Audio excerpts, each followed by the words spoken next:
રામા જોય ચેનલમાં આપનું હાર્દિક સ્વાગત છે।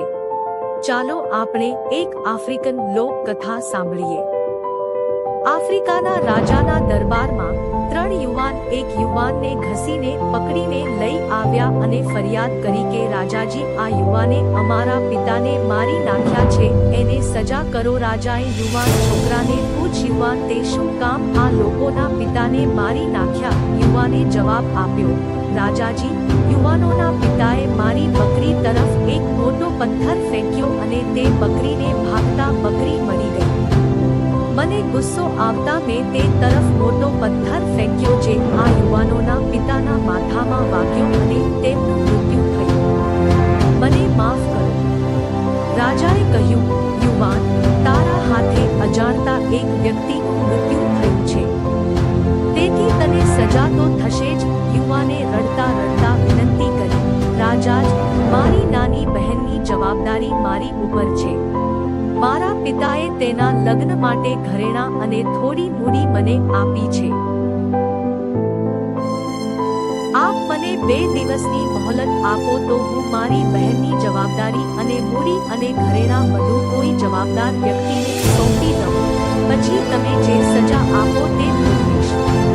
રાજા બોલ્યા, તને મૃત્યુ દંડ જ મળશે અને જો તારા વતી કોઈ જામીન આપે તો તને હું 2 દિવસની રજા આપું, પણ જો તું 3જા દિવસે નહીં આવે તો જે તારી બાહેધરી દેશે તેને ફાંસીની સજા થશે। શું તું કોઈને આ દરબારમાં ઓળખે છે જે તારા વતી જામીન આપી શકે? છોકરાએ નજર ફેરવી, પણ રાજાના મંત્રીની આંખમાં તેને દયાભાવ દેખાયો, તેથી છોકરાએ મંત્રીનું નામ આપ્યું। મંત્રીએ પણ તેના જામીન બનવાનું સ્વીકાર્યું। 2 દિવસ વીતી ગયા, છોકરો ન આવ્યો। રાજાએ એલાન કર્યું, કાલે 3જા દિવસની સાંજ સુધી છોકરો નહીં આવે તો મંત્રીને ફાંસી થશે।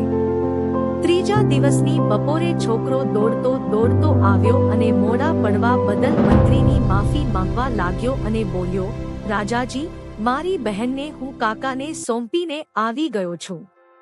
મને જે સજા આપશો ભોગવવા તૈયાર છું। રાજાએ તેને પૂછ્યું, તને ખબર છે અહીં તને મૃત્યુ જ મળશે? તારી પાસે ભાગી જવાની તક હતી તો પણ તું અહીં સજા મેળવવા આવ્યો। છોકરાએ કહ્યું, માણસ જાતનો વચનો પાળવામાં આવે છે, તે બાબત પરથી વિશ્વાસ ઉઠી ન જાય તે માટે હું મારું આપેલું વચન પાળવા આવ્યો છું। રાજાએ મંત્રીને પૂછ્યું, મને ખબર છે તમે આ યુવાનને ઓળખતા નથી, તો પછી તમે તેના જામીન શું કામ બન્યા?